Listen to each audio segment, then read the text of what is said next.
10th height and distance chapter 10.1 का question number 9 important है।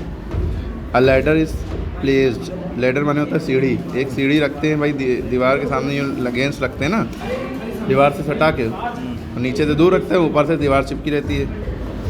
तो अ ladder is placed against a wall such that it just reaches the top of the wall. The foot of the ladder is 1.5 meter away from the wall and the ladder is inclined at 60 degree with the ground. Find the height of the wall. दीवार कितनी ऊंची ये पूछ रहे हैं। एक सीढ़ी जो है वॉल पे सटा कर रखी गई है। It just reaches the top of the wall. भाई ऊपर जो सीढ़ी का टॉप है वो वॉल की टॉप तक पहुंच गया, क्योंकि भाई टॉप तक जाएगा तभी तो आप उस पर छत पे चढ़ पाएंगे। ठीक है। The foot of the ladder is 1.5 metre away from the wall. जो सीढ़ी जो है दीवार से 1.5 मीटर नीचे से दूर रखी गई। अब देखिए क्वेश्चन का मतलब क्या है। भाई सबसे पहले ये वॉल है, इस पर हमें सीढ़ी लगानी है, ये छत है, ठीक है, क्लियर।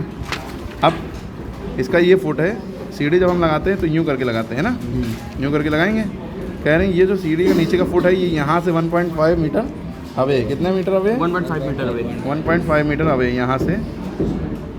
ये हमने सीढ़ी यहाँ से रखी और यूँ दीवार के टॉप तक ले गए, छत पे, ये छत पे आ गए। तो ये जो दूरी है, ये दीवार, ये वॉल है, वॉल से ये फुट ऑफ दी सीढ़ी है, फुट ऑफ लैडर है, लैडर फुट, ठीक है।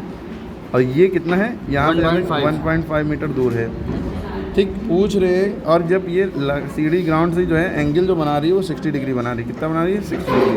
पूछ रहे हैं कि ये हाइट कितनी है दीवार की, ये पूछा गया है।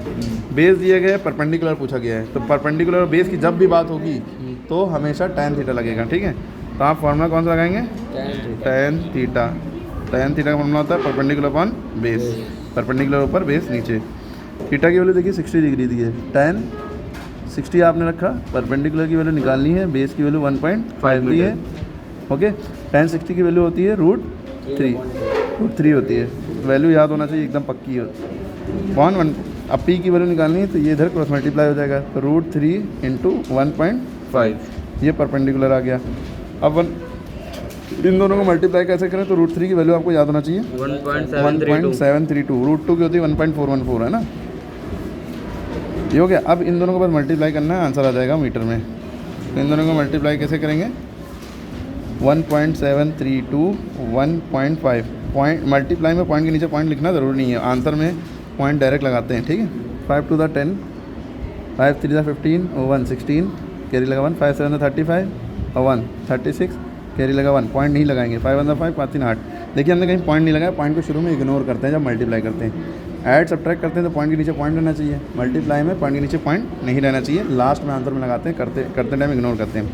अब 1 से करना है, पहले पॉइंट यहाँ पे मल्टीप्लाई करें, 1 2 2, 1 3 3, 1 7 7, 1 1 1। आपने एक बात देखी कि नंबर के नीचे नंबर आ रहा है, ठीक है। अब आप ऐड करेंगे 6 2 8, 6 3 9, 8 7 15, ये।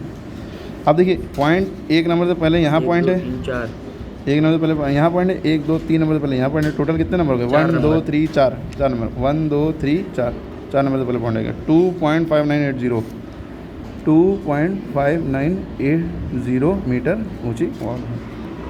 ये आपका ये वॉल की ऊंचाई आ गई।